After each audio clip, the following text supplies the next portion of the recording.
ఉంటాడు. వాడి తల కొట్టాల్సింది నువ్వే.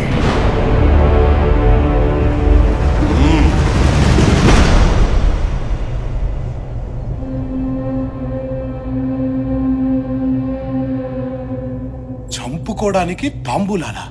నిన్ను 25 ఏళ్లుగా ఎక్కడోంచి తయారు చేసింది ఎందుకోసం బావా? చుట్టుపక్కల జనం ఎదురు చూస్తుంది దీనికోసమే. ఇంట్లో వాళ్ళు ఎదురు చూస్తుంది దీనికోసమే. నీ శత్రువు కూడా ఎదురు చూస్తుంది దీనికోసమే బావా. ఈ గొడవలో మా నాన్న చనిపోతే వాడు చంపేస్తారని ఆడపిల్లల లంగా వండిలేసుకుని తిరిగాను బావా. నువ్వు వచ్చేదాకా రకరకాల వేషాలతో ఇంటి కాపలా కాసుకుంటూ బతికాను బావా. ఈ బతుకులు మారాలంటే నువ్వు బరిలోకి దిగాల్సిందే బావా. అది కాదు బావా. బావగారు, ఇది అతనొక్కడి కోరికే కాదండి, నాది కూడా. మా నాన్న కళ్ళు పీకేశారు. మీరు వాళ్ళని చంపుతుంటే కళ్ళతో చూడలేకపోయినా వాళ్ళ చావు కేకలనైనా వినాలని ఆశతో మా నాన్నగారు ఇక్కడికి వచ్చారు. బావ ఆలోచనలు ఎప్పుడూ శత్రువు మీదే ఉండాలమ్మా. అవి దారి తప్పకుండా ఉండడానికి అవసరమైతే నువ్వు పడుకున్నా పర్వాలేదమ్మా అన్నారండి మా నాన్నగారు. వాళ్ళ పాపాలు ఆగాలంటే మీరు దిగాల్సిందేనండి.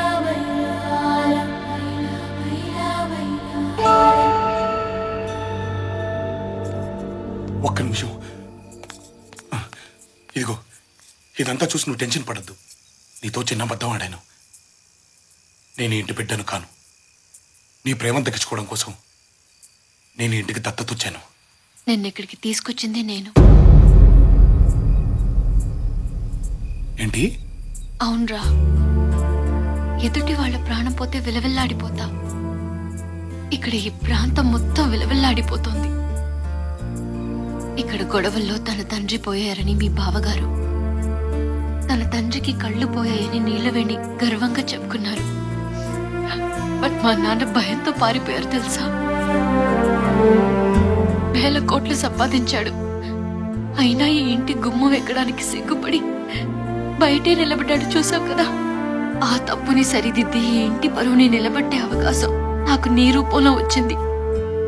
అలాగని నువ్వంటే ప్రేమ లేక కాదు, నిన్ను చంపుకోవాలని కాదు, నువ్వంటే నాకు పిచ్చి. ఆ ప్రయత్నంలో జరగరానిది జరిగితే చావులో కూడా నీ వెంటే ఉంటానురా. రేపు ఉదయం నువ్వు గుడి దగ్గర తాంబూలం తీసుకోవాల్సిందేరా. శుభకార్యాలకి పెళ్లికి తాంబూలాలు తీసుకోవడం చూసాం, కానీ చంపుకోవడానికి తాంబూలాలు తీసుకోవడం ఏంట్రా? పాపో వాయు, అందరూ కలిసి కట్టింగ్ ప్రాసెస్ ని ఏ లెవెల్లో ప్లాన్ చేశారా? ఆడదాని కోసం రాజ్యాలు పోగొట్టుకున్నారట, తొక్కలో రాజ్యాలు. ఇక్కడ 63 లక్షలు సక్కరాగిపోయింది. చేప తోమినట్టు ఏ లెవెల్లో తోమారా? అవునరా, అసలు ఈ ప్లాన్ కి మొత్తం ఆజ్యం పోసింది నువ్వే కదా. నీ నోటి దోలతో టంగు స్లిప్ అయ్యి కాళ్ళు పైకెత్తుకొని గిలగలగా కొట్టుకుంటుంటే తీసుకెళ్లి ఇరికించా. నాదా తప్పు? కానీ ఒక మాట నిజం బావా, వాళ్ళు నీ మీద చాలా ఆశలు పెట్టుకున్నారు. నాకు మాత్రం లేదంట్రా. అమ్మా, కైలు, ఒక మంచి ఫ్యామిలీ వదిలి వెళ్ళిపోవాలంటే నాకు కష్టంగానే ఉందిరా. కానీ చంపుకోవడాలేంట్రా?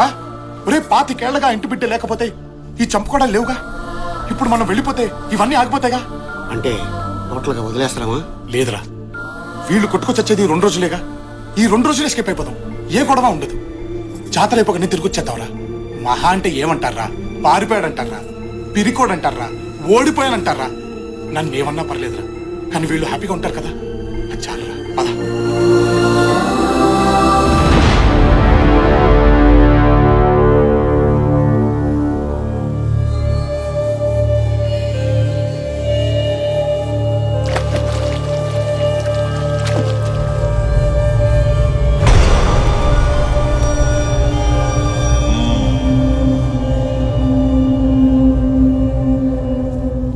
పంతులు గారు, తాంబూలం అందుకోవడానికి రాలేదేంటి?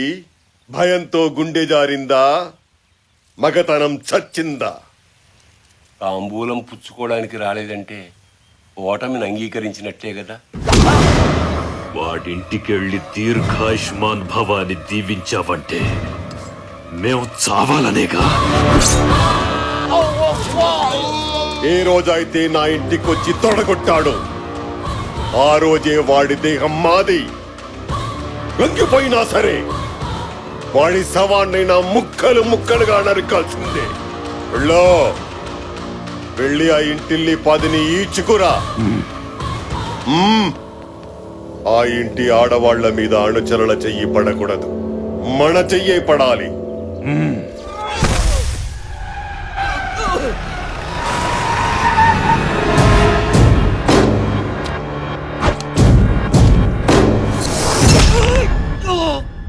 ఎంత ధైర్యం రా నీకు? నా ఇంటికే తీసుకొచ్చి సవాల్ చేయిస్తావా?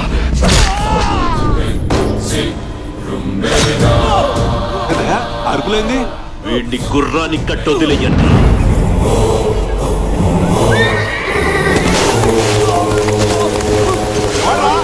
ఎవడ్రా ఇంటి మీదకి వచ్చింది? ఎవడ్రా?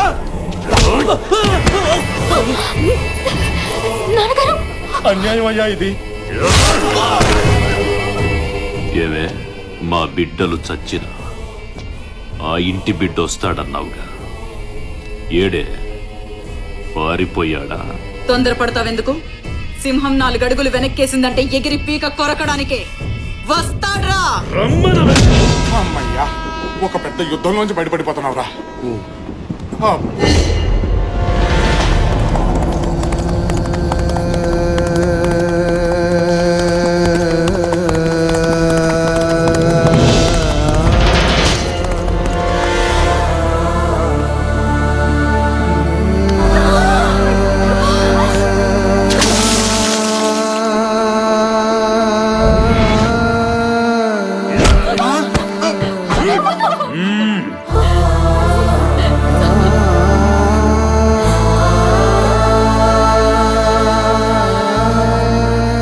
అమ్మా వీరమాత, ఎలా కన్నావే వాణ్ణి? నిజాయితీగానే కన్నావా, నీతి తప్పి కన్నావా? ఇక్కడున్న నీ బిడ్డల శీలాలు, జనం ప్రాణాలు మిగలాలంటే నువ్వు బయటికి రావాలి. తప్పుడు కొడుకులు కన్నానని నా కాళ్ళ మీద పడి ఏడు. వస్తావా, చాబులు చూస్తావా?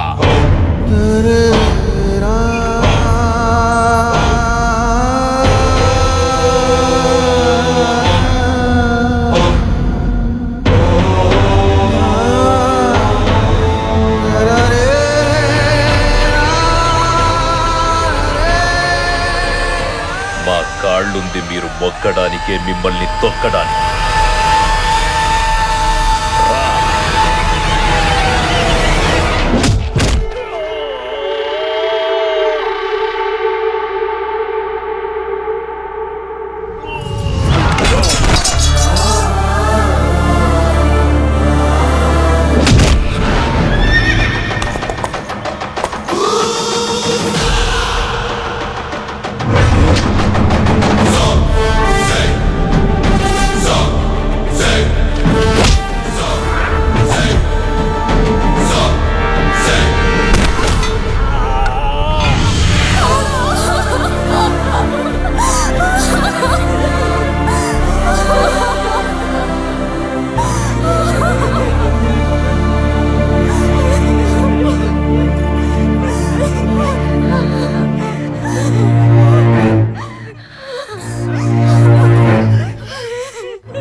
అమ్మని అక్కాయిల్ని లోపలికి తీసుకెళ్ళా.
ఇప్పటి వరకు ఈ చెయ్యి అవసరం కోసమే వాడాను. ఆశయం కోసం వాడితే ఎలా ఉంటుందో తెలుసా?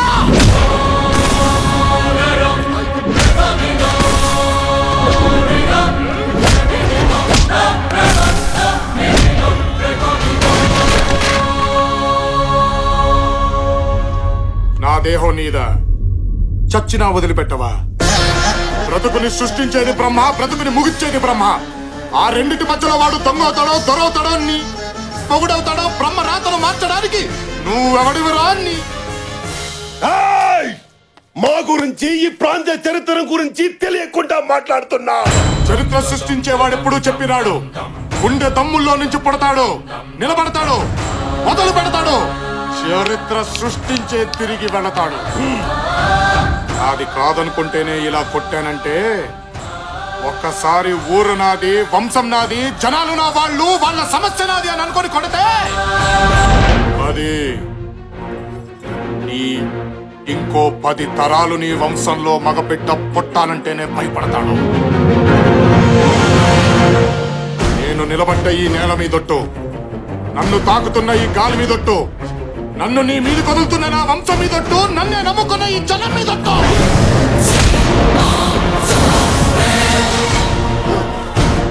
నిలబడుతున్నా, ఢీ కొడుతున్నా. ఇక ఈ ప్రాంతంలో నీ జెండా ఎగరనివ్వను, ఈ గడ్డ మీద ఒక్క ప్రాణము పోనివ్వను. కెలకొద్దు.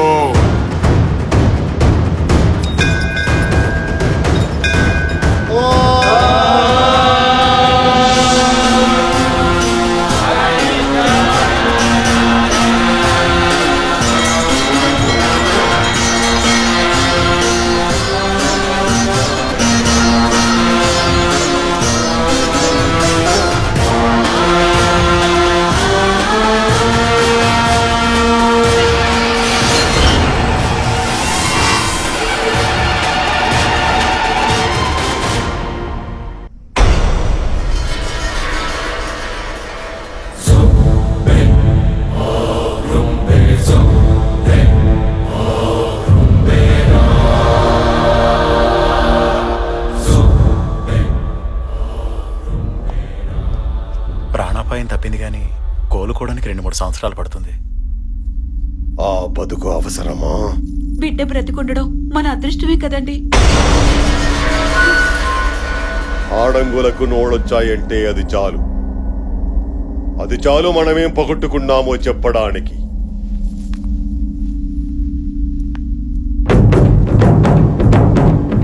వాడు తాంబూలం తీసుకోలేదు, బరిలోకి దిగలేదు, కత్తి పట్టలేదు, ప్రాణాలు తీయలేదు. గెలిచాడు. జనం జై కొట్టారు, వేద పండితులు చత్రం పట్టారు. వాడక్కడున్నాడు, మనం ఇక్కడున్నాం.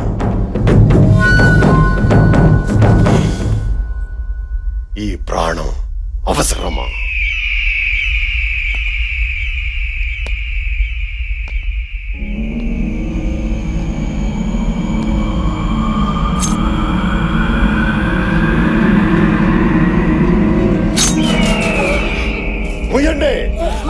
రాజవంశంలో పుట్టారా, పుట్టారా?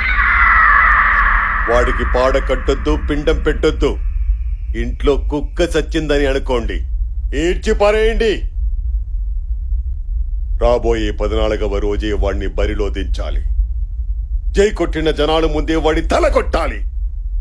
మోహించండి రా నగారా.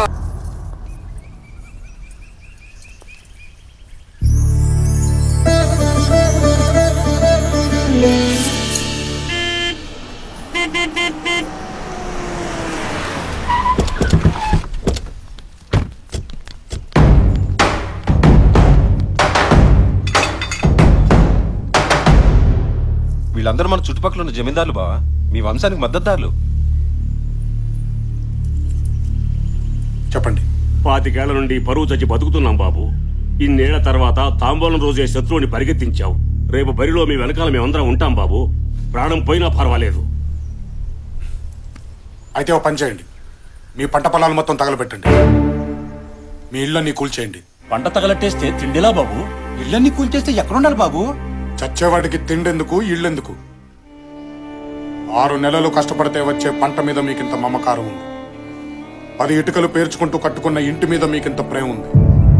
కానీ ఆ దేవుడిచ్చిన 100 ఏళ్ల జీవితం అంటే మాత్రం లెక్కలేదు. ఏ ప్రాణం కంటే రోషం ముఖ్యమా? మనిషిని మనిషి చంపుకుంటూ పోతే మనమన్న మాటే లేదు, జనమన్న పదము లేదు.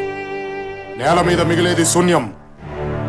మీ పగని బ్రతికించడానికి ఆ శూన్యాన్ని సృష్టించొద్దు.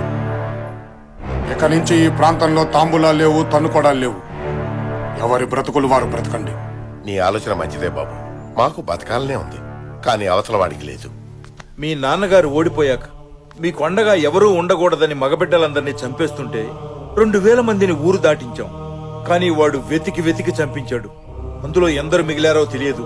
మీరొచ్చాక కూడా ఈ దిక్కుమాలిన బతికే బతకమంటారా? అక్కర్లేదు. నా అనేవాళ్లు లేని బ్రతుకెలా ఉంటుందో నాకు తెలుసు. ఇక నుంచి ఏ కంట్లోనూ కన్నీటి బొట్టు రాలదు, ఏ ఇంట్లోనూ కడుపు కోత వినిపించదు. మిమ్మల్ని అందరినీ కలిపే బాధ్యత నాది. నన్ను నమ్మండి.